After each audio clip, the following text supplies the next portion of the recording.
اب اس میں جو ہمارا موقف ہے وہ یہ ہے کہ آپ آئین میں ترمیم کر سکتے ہیں تو کریں اور اس کے بعد فوجی عدالتیں لگائیں، جیسا 2015 میں ہوا۔ اس کے بغیر فوجی عدالتیں سویلینز کو ٹرائی نہیں کر سکتی۔ اب دلچسپ بات یہ ہے کہ جو 2015 میں ان فوجی عدالتوں کے بارے میں سپریم کورٹ میں معاملہ گیا تو قاضی فیض عیسیٰ صاحب، جسٹس قاضی فیض عیسیٰ صاحب نے یہ فیصلہ دیا ہمارے موقف سے بھی بڑھ کے کہ آئین کے تحت ایسی ترمیم بھی نہیں کی جا سکتی آئین میں جو فوجی عدالتوں کے لیے گنجائش بنائے۔ آئین کی ترمیم کر دینے کے بعد بھی فوجی عدالتیں آئینی اعتبار سے ان کو تشکیل نہیں دی جا سکتی۔ اور اس کی ایک میں چھوٹی سی لیکن واضح سی مثال دے دوں، پھر میں فوجی عدالتوں سے آگے جاؤں گا۔ صرف ایک مثال دے دوں، عدالت کے لیے ہمارے 20 سپریم کورٹ کے فیصلے ہیں، سب سے ضروری جو اہم عنصر عدالت میں ہونا چاہیے وہ یہ ہے کہ عدالت آزاد ہو۔ وہ جو شخص اس عدالت پہ پریزائڈ کر رہا ہے وہ آزاد ہو، اس کا کوئی سٹیک نہ ہو، اس کو نفع نقصان کا خطرہ نہ ہو۔ اب اس کو کوئی ٹرانسفر نہ کر سکتا ہو، کوئی تعدیبی کارروائی اس کے خلاف نہ کر سکتا ہو ماسوائے ہائی کورٹ کے، وہ ہائی کورٹ کے ماتحت ہو۔ اب اگر فوجی عدالت میں آپ دیکھیں گے تو کرنل صاحب بیٹھے ہوں گے، کرنل صاحب کو جو حکم آئے گا اوپر سے ان کا تو تربیت ہی ایسی ہے کہ انہوں نے اس حکم کو ماننا ہے، ان کی تو تربیت ہی ایسی ہے، سو وہ انڈیپینڈنٹ ہو ہی نہیں سکتے۔ By definition therefore a military court is not a court because the officer in the court is presiding in the court is under the discipline not of the High Court. He may be transferred tomorrow from Lahore, where he is presiding over a military court, to Bawalnagar or to Thatta, wherever there is a unit of the Pakistan Army. He can be transferred as a kind of punishment or a rap on the knuckles, تاکہ دوسرا اس کا جو اس کے بعد آنے والا ہو وہ سمجھ جائے کہ بات بڑے صاحب کی ماننی پڑے گی، ورنہ میرا بھی تبادلہ کہیں بلوچستان میں ہو جائے گا۔ تو انڈیپینڈنس کا اس میں عنصر ہی نہیں ہے بائی ڈیفینیشن۔ دوسری بات جو اس وقت ہو رہی ہے، بلا کا یہ ظلم ہے کہ عدالتیں رہا کرتی ہیں ایک قیدی کو، وہ باہر نکلتا ہے اور اس کو پکڑ کے پھر اندر ڈال دیتے ہیں۔ 13 مرتبہ شہریار خان آفریدی رہا ہوا ہے اور 14 مرتبہ وہ گرفتار ہوا ہے، اور اس طرح کے دیگر اتنے نام ہیں کہ میں لینا شروع کروں تو میری بات میں جتنا وقت لینا چاہتا ہوں آپ کا وہ ختم ہو جائے گا، لیکن نام نہیں ختم ہوں گے۔ یہ ایک بالکل گھناؤنا مذاق ہے آئین کے ساتھ، لیکن صرف آئین کے ساتھ نہیں، یہ لگتا ہے، محسوس ہوتا ہے کہ کچھ فیصلہ ہو چکا ہے کہ عدالتوں کو بے توقیر کرنا ہے، بے وقار کرنا ہے۔ جج کہتا ہے اس کو آپ نے کوئی گرفتار نہیں کرنا، کسی اور ایجنسی نے بھی نہیں گرفتار کرنا، کسی نے اس کو پاس نہیں جانا، اور اگر آپ نے گرفتار کرنا ہے تو پہلے ہمارے پاس آئیں گے، ہمیں دکھائیں گے FIR، اور وہ نکلتا نہیں، وہ دہلیز سے پاؤں باہر رکھتا نہیں پرویز الہی کے ایک اور کیس میں اس کو پکڑ کے لے جاتے ہیں۔ تو عدالتوں کو بے توقیر کرنے کا، بے وقار کرنے کا یہ ایک عمل ہے جس میں میں سمجھتا ہوں کہ جس قدر مواقع سابق چیف جسٹس صاحب امرتا بندیال صاحب کو ملے انہوں نے ان سے کچھ حاصل نہیں کیا، ورنہ جس طرح یہ مجمع لے کے جلوس لے کے کنٹینر لے کے سپریم کورٹ کے باہر کھڑے ہو کر اور جس طرح انہوں نے نعرے لگائے اور اپنی گورنمنٹ تھی ان کی اپنی گورنمنٹ تھی اس میں ہی نعرے لگائے اور ان کو باقاعدہ، میں وہ الفاظ نہیں لینا چاہتا، وہ نیٹ پہ ہیں، ویڈیو ریکارڈڈ ہے، گالیاں آپ سمجھ لیں بالکل دی. لیکن سپریم کورٹ نے خبر نہیں کیوں اتنی درگزر سے کام لیا کہ وہ اتنے پر اعتماد ہو گئے کہ انہوں نے سپریم کورٹ نے حکم دیا کہ 14 مئی کو الیکشن کراؤ، لیکن وہ کہتے ہیں جی ہم نے نہیں کرانے، 14 مئی کو نہیں. 14 مئی کیا ہے؟ ایک یہ لائن چل گئی کہ جب ہم اس عدالت کو ہی نہیں مانتے تو اس کے فیصلے کو کیسے مانیں. اب اس طرح تو کام نہیں چلتے، اس طرح تو آئین نہیں چلتا. پاکستان کی سرزمین کو سرزمین بے آئین بنا دیا گیا ہے. It is a country without a constitution. جس طرح اس کو فلاؤٹ کیا جا رہا ہے، اس کا کھلواڑ بنایا جا رہا ہے آئین کا، اور ستم ظریفی یہ ہے اوریہ صاحب کہ یہ 50ویں سالگرہ ہے، آئین کی 50ویں سالگرہ سے ہم گزرے ہیں. 1973 کے 2023 میں 50ویں سالگرہ تھی، 11 اگست اور 14 اگست، ایک دن پاس ہوئی، دوسرے دن یہ دوسری تاریخ پہ دستخط ہوئے، اور اس آئین کی 50ویں سالگرہ پہ ہم نے اس کو چیچھڑے کر دیا. اب ایک دو باتیں مجھے یہاں دوستوں نے کہا ہے کہ آپ ذرا بتا دیں، وہ میں بتانا چاہتا ہوں. یہ جو 2-3 مقدمات ہیں قیدی نمبر 804 پہ، وہ ان کی حیثیت کیا ہے؟ پہلا لیجئے سائفر، بڑا چرچا ہے سائفر کا. سائفر راز، سرکاری حکومتی ریاستی راز وہ افشا کر دیے، اور وہ پتہ نہیں جس طرح نیوکلیئر سیکرٹس نہیں کسی نے دے دیے ہوں، راز افشا کر دیے. اب اس کو لے سائفر کو. سائفر ایک مراسلہ ہوتا ہے جو زیادہ تر فارن آفس اور جو وزارت خارجہ ہے اس کا طریقہ ہے کمیونیکیشن کا. اس میں کوڈ آ جاتا ہے، ہر 3 مہینے بعد وہ کوڈ بدلتے ہیں. اگر تو بہت ہی سیکرٹ ہو تو انسٹرکشن یہ ہیں فارن آفس کی، SOPs یہ ہیں کہ ان کو آپ وہ خط اپنے ہاتھ سے لکھ کے کسی سے شیئر نہ کریں، وہ سائفر کا کوڈ سامنے رکھیں، اور اگر جی کی جگہ لیٹ سے ایل آنا ہے یا ایم کی جگہ ٹی آنا ہے، یا شمشاد صاحب بہت بہتر بتا سکیں گے.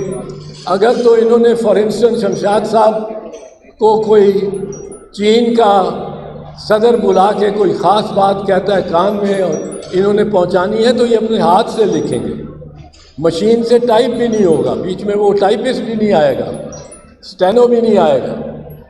اب یہ ویسا سائفر نہیں تھا، اس میں کوئی ایسی سینسٹیو بات اس طرح نہیں تھی. اس میں یہ تھا کہ ڈونلڈ لو ایک بڑا سفارتکار، امریکہ کا سینئر سفارتکار، اس نے پیغام دیا وزیر اعظم کو یا اپوزیشن کو کہ اگر آپ تو اس کو پرائم منسٹر کو ہٹا دیتے ہیں تو ہم آپ کے گناہ معاف کر دیں گے، لیکن اگر نہیں ہٹاتے تو پھر ہمارے ساتھ سے کوئی توقع نہ رکھیے گا. اب یہ بات یا تو ہم نے کہا ہو کہ یہ من گھڑت ہے، من گھڑت نہیں ہے، یہ سائفر کی تصدیق کی ہے نیشنل سیکیورٹی کمیٹی نے، جس کی ایک دفعہ اس کی صدارت قیدی نمبر 804 نے کی ہے، اور دوسری دفعہ صدارت اس کی جناب محترم شہباز شریف صاحب نے بطور وزیر اعظم کی ہے۔ دونوں دفعہ سائفر کو درست تسلیم کیا گیا ہے، دونوں دفعہ یہ ہدایت کی گئی ہے فارن آفس کو کہ امریکہ کو سے احتجاج کرو، یعنی ڈی مارش ان کو کرو۔ اب اگر یہ سائفر، اس کا مطلب ہے جو سائفر میں پیغام ہے اور جو مندرجات ہیں سائفر کے وہ درست ہیں۔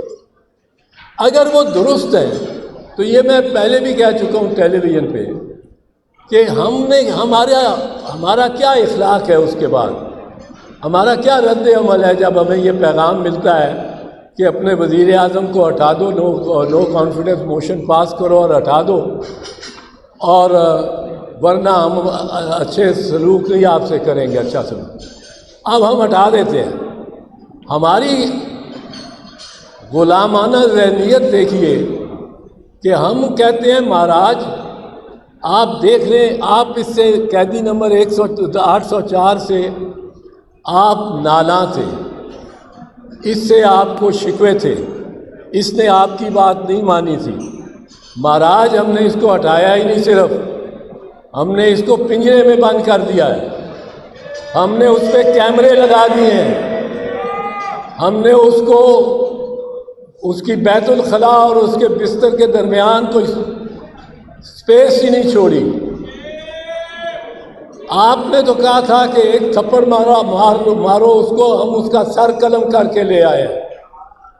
اب بلوچ صاحب، اس سے کیا پاکستان کی کوئی عزت بڑھتی ہے؟ کیس میں بھی کچھ نہیں، اس کی ایک آخری بات بتا دوں، اس کی وجہ یہ ہے آئین کے تحت ڈی کلاسیفیکیشن کرنے کی جو سینسٹیو انفارمیشن ہے کہ ایک ہی اتھارٹی ہے۔ کون یہ فیصلہ کر سکتا ہے کہ یہ میرے ہاتھ میں جو سائفر ہے یہ میں ساری قوم کو دکھا دوں یا صرف 5-6 وزیروں کو دکھاؤں، ان سے مشورہ کروں؟ کون یہ فیصلہ کرنے والا ہے؟ اگر آپ حلف نامے دیکھیں آئین کے تحت جو حلف نامے ہیں وزیر اعظم کا اور وزرائے وفاقی وزراء کا، تو وہ سول اتھارٹی وزیر اعظم پاکستان کی ہے۔ اب جو شخص یہ اتھارٹی ایکسرسائز کر سکتا ہے، جو حبیب صاحب یہ اتھارٹی ایکسرسائز کر سکتا ہے کہ میں اس کو، یہ ایک بڑا تھریٹ آ گئی ہے ایک سپر طاقت سے، میں اپنی قوم کو اعتماد میں لوں، وہ آ جا کے سائفر بند، سائفر کیا وہ پڑھ دیتا سارا سائفر بھی قیدی نمبر 804، تو اس پہ جرم نہیں بنتا تھا، سرے سے بنتا ہی نہیں، سرے سے بنتا ہی نہیں، بیکاز اس کی اتھارٹی ہے، اور اس کے اوتھ میں اس نے اوتھ ہی یہ لیا ہوا ہے کہ میں کوئی ایسے معاملات جو میری اطلاع میں آئیں گے اور وہ جو حساس ہوں گے ان کو افشا نہیں کروں گا، ما سوائے جب میں سمجھوں کہ ضروری ہے۔ اب اس میں وہ اگر ضروری سمجھتا ہے تو بات ختم ہو گئی۔ دوسری بات، توشہ خانہ، توشہ خانہ کے بارے میں یہاں وکلاء بھی بیٹھے ہوئے ہیں، میں آپ کو عرض کروں گا، توشہ خانہ کے جو الزام ہے اس پہ ایک بڑی سمپل، بڑی سادہ سی بات ہے۔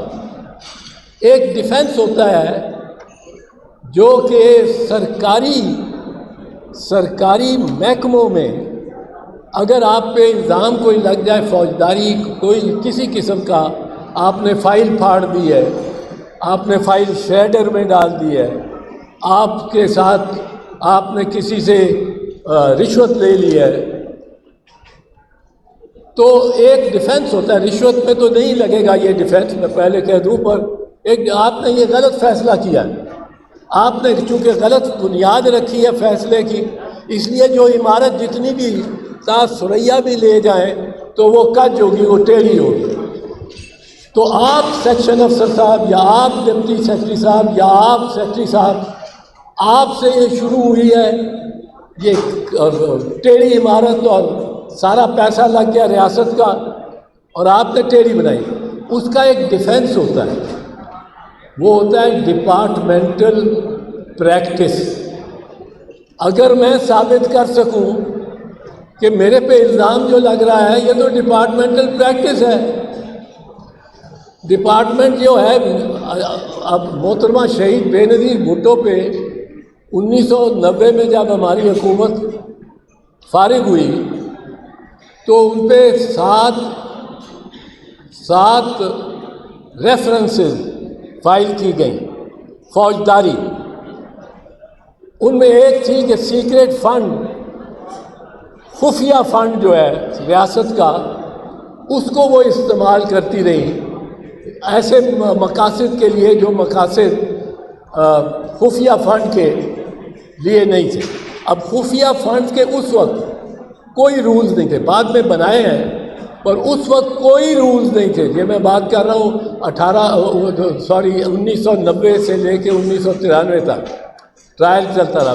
میں وکیل تھا, میں نے ڈپارٹمنٹل پریکٹس کا ڈیفینس لیا. وہ جسٹس راشد عزیز خان نے مان لیا یہ لے سکتے ہیں.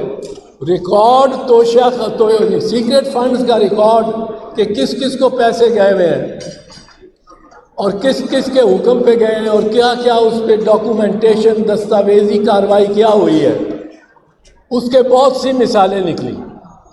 اور وہ بوریوں میں کاغذ لے کے آتے تھے اور میں اور میرے معاون وکیل ہم اس وقت ماسک پہن کے ان فائلوں کو دیکھتے تھے, کیونکہ وہ ایسی پھپھوندی سی ان میں سے نکلتی تھی کہ وہ زکام لگ جاتا تھا.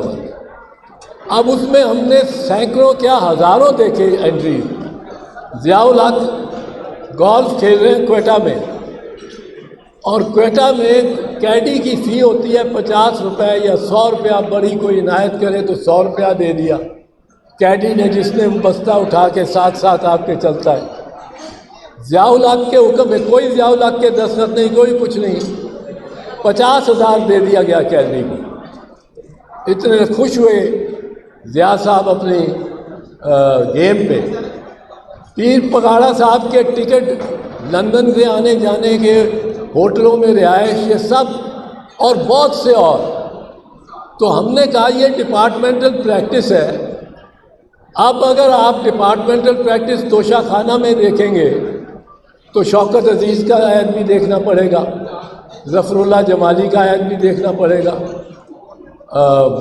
الغرض کے اور بھی بہت سارے عہد دیکھنے پڑیں گے. آپ سمجھ ہی گئے. تو ان میں کیا کس طرح کیا قیدی نمبر 804 نے کوئی ڈپارٹمنٹل پریکٹس سے کوئی انحراف کیا ہے کہ یہ ڈپارٹمنٹل پریکٹس ہی ہوئی ہے کہ آپ توشہ خانے سے گزرتے ہوئے آپ نے کہا کہ یہ گھڑی لے لو, ملٹری سیکرٹری کو کہا ہے, اور یہ قلم لے لو, اور انہوں نے ساری کارروائی پھر ملٹری سیکرٹری نے کی ہے. اور میرے علم میں ہے کہ قیدی نمبر 804 نے اپنے سابق ملٹری سیکرٹری کو عدالتی گواہ بلانے کی درخواست دے رکھی ہے, کورٹ وٹنس, کیونکہ خود تو نہیں بلا سکتے, اب وہ میجر جنرل ہو گئے تب بریگیڈیئر سے, تاکہ وہ بتائیں کہ کس انداز سے یہ چیزیں لی جاتی تھیں. اور بیچنے پہ تو محترمہ مریم نواز, انہوں نے BMW کار لی بھی اور بیچ بھی دی. تیسرا مختصراً کیس ہے 192 ملین پاؤنڈ کا. مختصراً عرض کروں, 192 million pound as a suspicious transaction UK financial crimes committee نے اس کو دیکھا. وہ ملک ریاض کے نام سے تھا, لیکن اس میں حسین نواز کے بھی کوئی 43 ملین پاؤنڈ جو ایک پراپرٹی تھی ہائیڈ پارک 1 سے متعلق تھا، اس کے بعد وہ کلیئر کر دیا کرائم ایجنسی نے، جس پہ آپ کو یاد ہوگا کہ شہباز شریف صاحب نے بڑا الحمدللہ الحمدللہ الحمدللہ کہا، بڑا چرچا کیا کہ ہم بری ہو گئے۔ وہ پیسہ اس کے پاس ہی جانا تھا جس کے نام پہ تھا جب سسپیشس ٹرانزیکشن ڈکلیئر کیا گیا، اور وہ ملک ریاض صاحب اس کے اپنے اکاؤنٹ میں سپریم کورٹ کے پاس جو ایک ایسکرو اکاؤنٹ میں وہ چلا گیا۔ اب اس کے بعد اور لمبی کہانی کوئی نہیں ہے۔ تو میں یہ عرض کرنا چاہ رہا ہوں آخر میں کہ یہ جو میں نے باتیں کی ہیں، میں یہ صرف چاہتا ہوں کہ آپ بھی اور دوسرے لوگ بھی یہ ان جو الزامات ہیں ان کو دیکھیں اور یہ آپ سرکولیٹ کریں۔ رہی بات وکلاء اور عدالتوں کی، وکلاء اپنا لوہا پہلے بھی منوا چکے ہیں اور انشاءاللہ آئندہ بھی منوائیں گے، کیونکہ وکلاء ہمہ وقت آئین کے ساتھ اور قانون کے ساتھ اور ان سب سیاسی کارکنوں کے ساتھ وہ کسی بھی جماعت سے تعلق رکھتے ہوں جو ریاستی جبر اور ریاستی انتقامی کارروائیوں کے